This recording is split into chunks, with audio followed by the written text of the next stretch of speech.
ఉన్నావా? మా ఉన్నది ఎటు పోతుంది ఇక రేపు జెండా మందం అట కదా మా పిల్లగానిది డ్రెస్సు ఇస్తిరి ఎత్తాంది. అవునే, నేను కూడా ఇప్పుడే మా పిల్లగాళ్ళ చేసి వచ్చిన. ఏమైందో ఏమన్నా పనా? ఏం లేదు నర్సక్క, పని తీరింది. మరి నువ్వేం చేస్తున్నావని ఇట్లా వచ్చిన.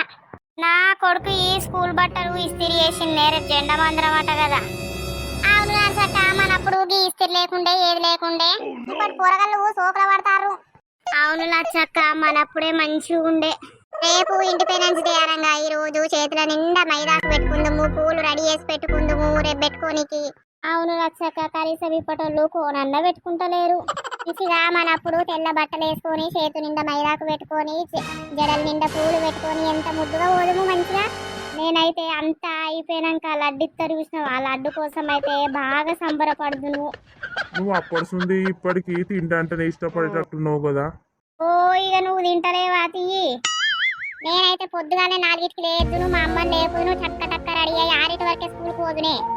అప్పుడు మనకు 7-7:30 వరకే జెండా ఎగురేద్దురు, కానీ ఇప్పుడు 9 అవుతుంది 10 అవుతుంది. అప్పటోళ్ళకు ఉన్నంత ఇంట్రెస్ట్ ఇప్పటోళ్ళకు లేదు నర్సక్క. నిజమే నిజమే. ఎంతైనా మన రోజులే మంచిగా ఉండనే, ఇప్పటి రోజులు అన్నీ వేరే అవుతాయి.